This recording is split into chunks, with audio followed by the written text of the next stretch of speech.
Buonasera da Sicilia 24, i titoli.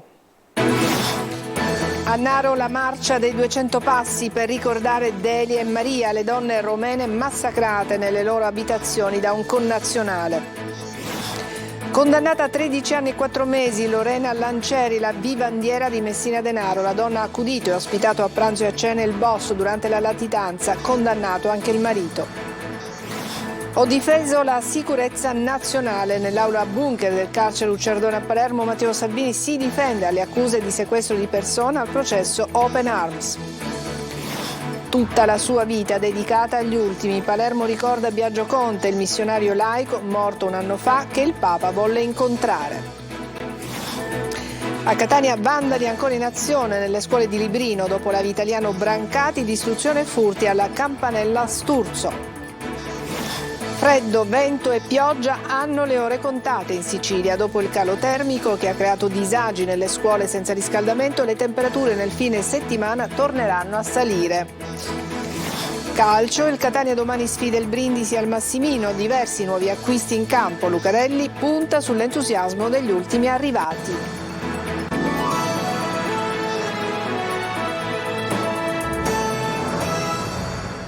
In apertura andiamo a Naro, dove si è svolta la marcia dei 200 passi per ricordare Delia e Maria, le due romene uccise in modo barbaro da un connazionale. Davide Sardo. Un centinaio di persone si sono radunate per partecipare alla marcia di solidarietà e di riflessione a seguito dell'omicidio delle due donne rumene a Naro, Delia Zarnisco e Maria Rus, uccise da un connazionale lo scorso 5 gennaio nelle loro abitazioni nel centro storico della città del Barocco. Tanti naresi e altrettanti connazionali delle vittime hanno raggiunto piazza Cesare Battisti, innanzi alla chiesa di Sant'Erasmo, per un momento di raccoglimento e di preghiera. Presenti anche i familiari delle due donne barbaramente assassinate. Non lo posso perdonare, mi dispiace, no. Perché non mi darò pace fino a quando lui non avrà quella, come dire, quella condanna, fino a quando, non lo perdono. Anche che sua mamma si è fermata, ha chiesto scusa per lui, ha detto mi dispiace, mica è colpa di sua mamma, non le ha detto sua mamma vai a ammazzare quella, giusto?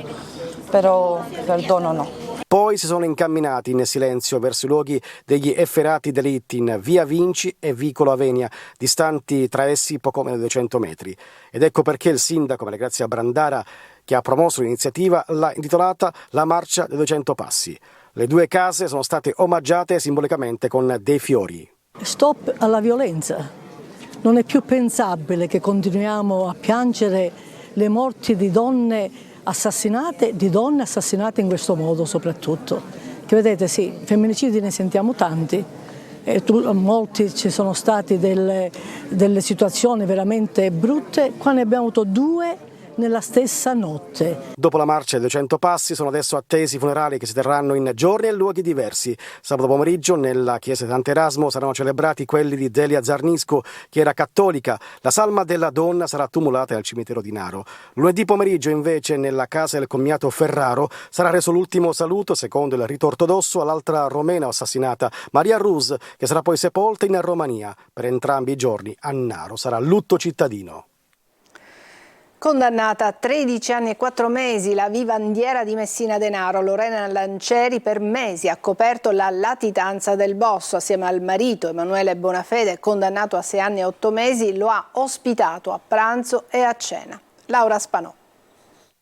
A marzo dello scorso anno i coniugi Bonafede e Lancieri furono arrestati dal Rosso a Campobello di Mazzara, accusati di essere stati i vivandieri del boss Matteo Messina Denaro. Oggi il GUP di Palermo ha condannato a 13 anni e 4 mesi in abbreviato per concorso esterno in un'associazione mafiosa Lorena Lancieri. Alla donna, legata sentimentalmente al capomafia, era stato contestato inizialmente il favoreggiamento. Nel corso delle indagini l'accusa però è stata modificata. A 6 anni e 8 mesi è stato condannato invece il marito Emanuele Bonafede, imputato di favoreggiamento e procurato in osservanza della pena. I due coniugi avrebbero accolto e accudito nella loro casa a Campobello di Mazara l'allora latitante Matteo Messina Denaro, deceduto lo scorso 25 settembre mentre era ricercato. I due furono arrestati con l'accusa di aver ospitato più volte a casa il latitante a pranzo e a cena. Una telecamera installata presso un negozio aveva ripreso infatti Messina Denaro che entrava e usciva dall'abitazione dei coniugi Bonafede e Lancieri mentre loro a turno controllavano la strada. Dopo l'arresto del latitante, la coppia si era presentata ai carabinieri dicendo di essere rimasti sorpresi nel vedere Matteo Messina Denaro in TV.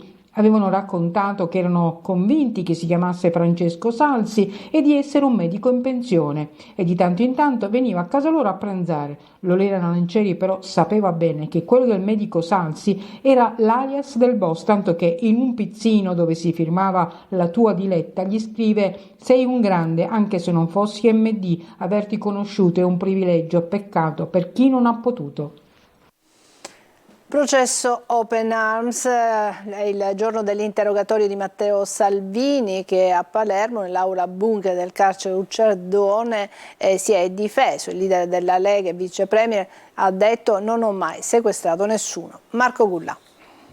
Nessun sequestro di persona, Matteo Salvini si difende e fa muro. Il leader della Lega, vice premier, è imputato nel processo Open Arms per sequestro di persona e rifiuto d'atti d'ufficio e per aver impedito, quando era ministro dell'interno, lo sbarco dei migranti salvati dalla nave dell'ONG spagnola. Salvini si difende e oggi nel corso della sua deposizione in udienza nell'aula bunker del carcere Ucciardone ribadisce: ma che sequestro di persona, ha detto, si faceva prima la redistribuzione in Europa e poi lo sbarco era una modalità operativa adottata dai governi Conte 1 e 2, sempre garantendo la sicurezza delle vite umane e puntando al coinvolgimento delle istituzioni europee. La mia posizione era condivisa a livello politico e istituzionale. Quella sulle politiche migratorie tra il 2018 e il 2019 era un'operatività condivisa dall'intero governo, ha detto Salvini durante le dichiarazioni spontanee. Prima dell'udienza, Oscar Camps, fondatore di Open Arms, parlando con i giornalisti invece ha detto: da questo processo mi aspetto giustizia. Oggi declara Salvini?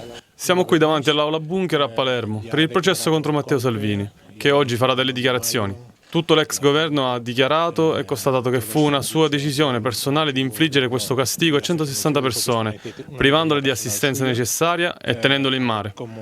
Aspettiamo di sentire la sua versione, già sappiamo che il governo non sostenne la sua decisione e che fu una sua decisione personale. 60 persone durante 20 giorni, no? Salvini nel corso dell'udienza ha anche detto: non ho mai vietato lo sbarco di un minore in 631 sbarchi durante il mio mandato di ministro dell'interno. La competenza sullo stato di salute era di altri e in quel caso abbiamo concesso lo sbarco dei minori una volta nominati tutori. Un anno fa moriva Fratel Biagio Conte, il missionario laico che si è dedicato ai più poveri di Palermo, l'uomo che il Papa durante la sua visita in città volle incontrare. Tante le iniziative per ricordarlo. Manlio Viola. L'uomo che riuscì a far sedere al tavolo degli ultimi a Palermo Papa Francesco, ma anche cardinali e arcivescovi. L'uomo che piegò le fredde logiche della pubblica amministrazione alle esigenze dei senza tetto, dei senza cibo. Così lo ricorda la città di Palermo nel giorno del primo anno senza Fratel Biagio. La città, le istituzioni, la Chiesa oggi ricordano quell'uomo fiero e generoso che ha immolato la propria esistenza agli ultimi. Primo anniversario della nascita in cielo di Fratel Biagio lo hanno chiamato. Da 3 giorni proliferano le iniziative della presentazione del libro Posso chiamarti fratello, che ne racconta la vita, fino alla realizzazione di un murales, il secondo dedicato a lui, passando per lo speciale annullo postale. Fratel Biagio manca, come ricorda Riccardo Rossi della missione Speranza e Carità. Tantissimo, però mi ha insegnato tante cose, quindi tra cui che è fondante per esempio l'ubbidienza a chi è il nostro superiore. Noi dobbiamo agire con amore e non rispondere col male. La giornata culmina nella chiesa, casa di preghiera per tutti i popoli, proprio in via Decollati, la missione di Biagio Conte, con la celebrazione eucaristica presieduta dall'arcivescovo di Palermo Corrado Lorefice, con la partecipazione degli arcivescovi e dei vescovi di tutta la Sicilia. Aumentano gli stanziamenti della regione siciliana per il contrasto alla violenza di genere. Oltre alla nuova legge per l'assunzione diretta delle vittime e degli orfani, nella finanziaria 2024 c'è €1 milione in più per le case rifugio per le donne maltrattate. Manlio Viola. Non solo una legge per l'assunzione diretta degli orfani di femminicidio e delle donne segnate da menomazioni permanenti a seguito di un'aggressione di questa natura. La regione siciliana mette in campo 1 milione di euro in più nella lotta alla violenza di genere. In attesa che la norma sulle assunzioni diventi legge e poi passi il vaglio di legittimità costituzionale dove potrebbe arenarsi, la Sicilia mette in campo altre risorse, queste certamente coerenti con l'obiettivo. Ma anche se aumentate, le risorse restano comunque poca cosa. Poco meno di 2,5 milioni di euro in tutto. Tra queste quasi 1 milione di euro in più destinato ai centri antiviolenza e alle case rifugio.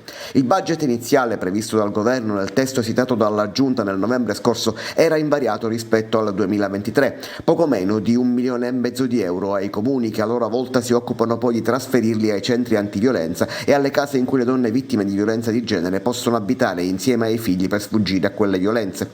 In aula questo budget è stato aumentato di 1 milione di euro. Resta invariata invece la disponibilità economica per il cosiddetto reddito di libertà, un sussidio riconosciuto alle vittime per 1 anno per dar loro il tempo di rimettersi in piedi dopo una violenza o dopo aver abbandonato un marito o un compagno violento. Il reddito di libertà introdotto durante il Covid viene garantito dallo Stato anche nel 2024 e la Regione integra le risorse in alcuni casi. Qualcosa si muove nella lotta alla violenza di genere, ma forse non sempre nella direzione giusta. Scuole di frontiera a Catania, dopo il raid alla Vitaliano Brancati è stata presa di mira la campanella Sturzo, rubati ancora una volta i condizionatori. L'assessore all'istruzione Guzzardi dice non possiamo più sostituirli, servono un presidio e la collaborazione della gente. Tonino De Mana.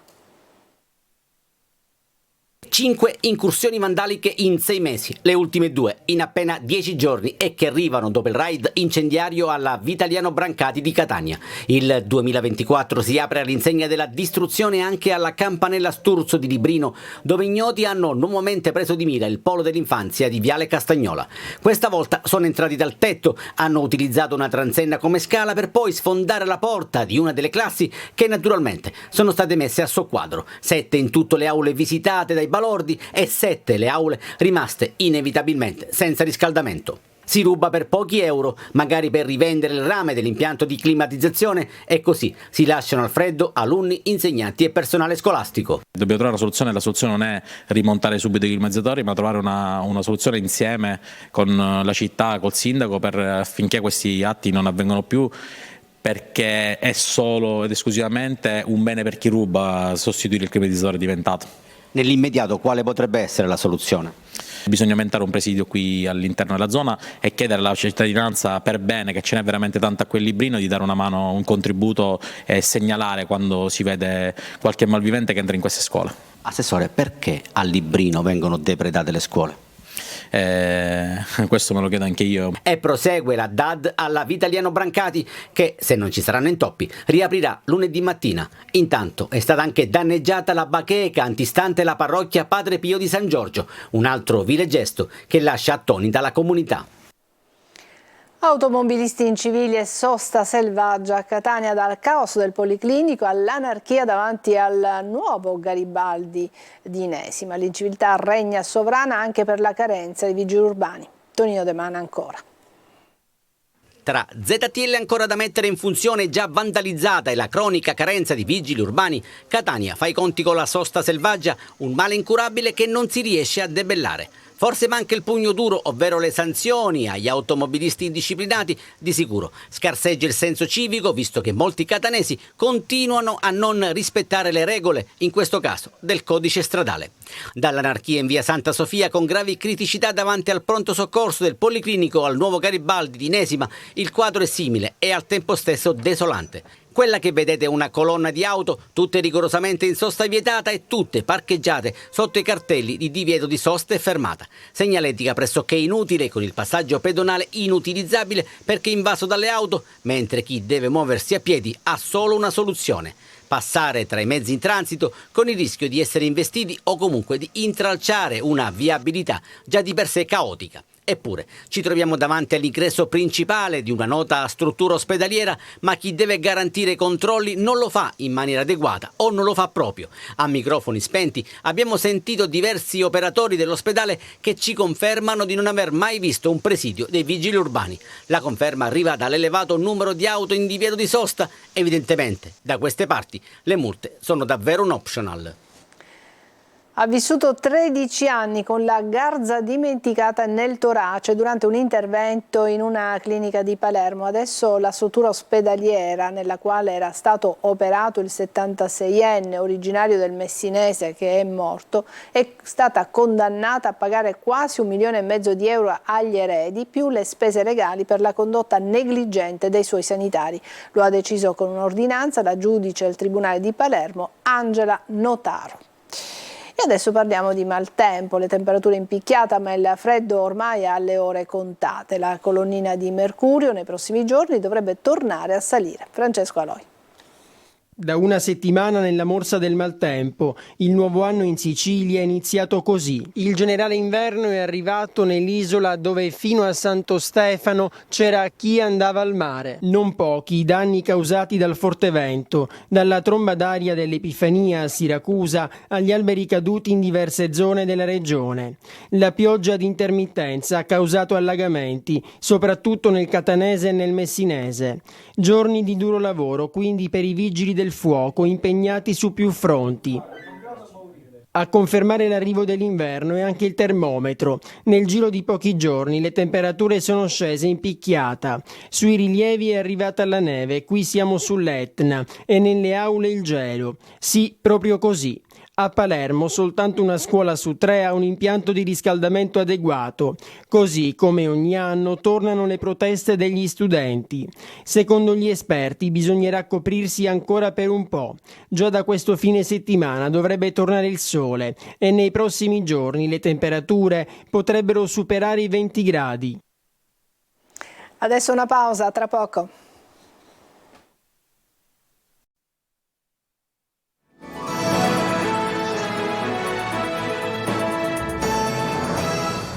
Ed eccoci rientrati in studio. Tra le mete turistiche da non perdere nel 2024, secondo uno dei portali più famosi nel mondo, c'è anche Messina. Francesco Triolo.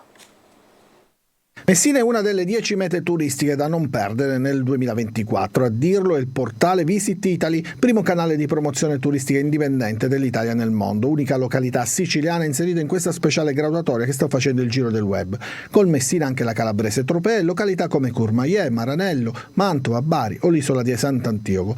Per Messina, definita porta della Sicilia, spiegano come negli ultimi anni abbia seguito un percorso di promozione del territorio particolarmente efficace attraverso lo sviluppo di meeting dedicati per presentarsi agli operatori internazionali del settore, ma anche implementando la propria presenza online con un portale che racconta gli itinerari e le esperienze che i visitatori possono vivere in città. Questo è un grande motivo, credo, di orgoglio, che paga un lavoro che parte da non molto lontano, dal 2019 di fatto, rispetto al fatto che la nostra città merita, e questo lo stiamo vedendo giorno per giorno, di salire agli onori della cronaca per un comparto che è quello del turismo, che mai in tanti anni era stato valutato come è stato valutato in questi ultimi anni. E quindi i luoghi, dalla cattedrale all'orologio astronomico, il belvedere di Cristo Re, i dintorni tra chiese, palazzi e spiagge, ma adesso tocca ai messinesi. Noi stiamo impegnandoci in tutti i modi per renderla pulita sicuramente, rispettosa delle regole, la stiamo tra virgolette rendendo perché già era pronta a essere città turistica. A tutti i miei concittadini chiedo quello che chiedo da 1 anno e mezzo, cioè il rispetto della cosa pubblica. Se tutti noi riusciamo davvero a fare quel piccolo diciamo così, il lavoro che ci compete, mantenendo la nostra città pulita, senza doppie file, senza creare quei piccoli disservizi giornalieri, probabilmente sarebbe una città ancora migliore di come già lo è. Nuovi dispositivi e alta tecnologia all'ospedale San Marco di Catania con la nuova sala ibrida, il braccio robotico e la risonanza magnetica. Tesla si guarda al futuro della medicina. Eva Spampinato. Quella che vedete è la nuova sala ibrida, tra le pochissime in Italia all'interno di un blocco operatorio, ed è pronta ad accogliere i pazienti dell'ospedale San Marco di Catania. Grande 80 metri quadri, attrezzata con dispositivi di ultima generazione, dal braccio robotico all'angiografo biplano al tomografo TC portatile, consentirà maggiore precisione e minori tempi di intervento. Questa tipologia di sala è la tipologia probabilmente di sala del futuro. Studiata per affrontare in un'unica sede interventi rischiosi, è organizzata secondo un modello innovativo polifunzionale che unisce attività endovascolari a quelle chirurgiche. La percezione delle immagini stesse determina una maggiore sicurezza nella procedura, una maggiore definizione e quindi un minor rischio per il paziente. Quello che vedete è un braccio robotico che viene collegato a un sistema di neuronavigazione guidato da sistemi ottici. Il vantaggio è quello di ridurre, di rendere questo tipo di chirurgia quasi infallibile. Aumenta in modo esponenziale la sicurezza per il paziente, ma cosa ancora più importante, aumenta la sicurezza sia per il paziente sia per l'equipe operatoria, perché di fatto si aboliscono le radiazioni. Ma la sala ibrida non è l'unica novità ad alta tecnologia arrivata qui al San Marco. La risonanza magnetica 3 Tesla è una delle apparecchiature più performanti che esistono in Italia ed è una volta e mezzo superiore alla risonanza che tutti conoscono. Capacità di indagine sulle cose spaziale e temporale che migliora la qualità dell'immagine, la risposta in termini clinico-diagnostici. Adesso una pausa e poi parleremo di calcio.